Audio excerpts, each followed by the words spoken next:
எனக்கோ ஒரு பசு வேண்டும் அப்படின்னு கேட்டேன். நேரடியாக செல்லவில்லை.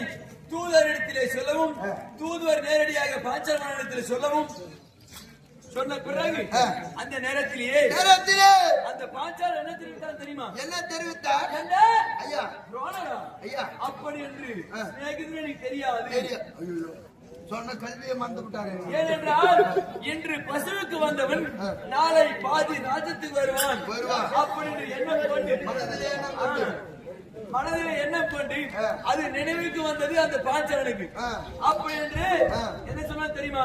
அதாவது அந்த துரோணர் என்றது யாரு தெரியாது தெரியாது. அடியே துரோணா, அடியே துரோணா, நீ யாருன்னு தெரியாது தெரியாதுடா அப்படின்னு சொன்னான் பாஞ்சாலன். அந்த நேரத்திலேயே அடியே பாஞ்சாலா, பாஞ்சாலா, உன்னை கொல்லும் பொருட்டாகவே ஒரு பிள்ளையே பெற்றெடுப்பேன் என்று சொன்னான்.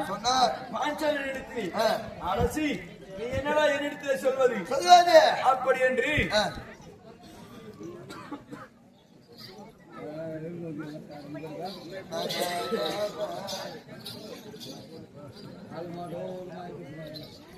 அந்த நேரத்திலே நான் என்ன தெரிவித்தேன் தெரியுமா? அடியே பாஞ்சாலா, உன்னை போல சத்திரனுக்கு நான் வில்வித்தையை கற்றுக் கொடுத்து உன்னை ரதாக்கோடி கம்பத்தில கட்டி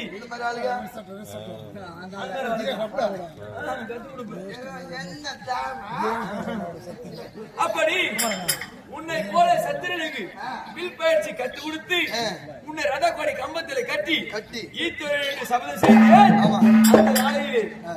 அப்படி துரியோதன கட்சியிலே இருந்து வாழ்ந்து கொண்டு வருகின்ற தற்சமயம் இருந்தால் எங்கிட்டு ஓட்டு வருகின்றார். ஐயா என்ன உங்கள் சேனலா விலகக்கூடிய ஐயோ நான் எப்படி வாயால் சொல்ல தெரியல. என்னடா வாயால் சொல்லாது சொல்லு. ஐயோ உங்கள் சேனலா விலகக்கூடிய துரியோதன மாமன்னன் உங்களை அழைத்து வரபடி திட்டம். அப்படியா?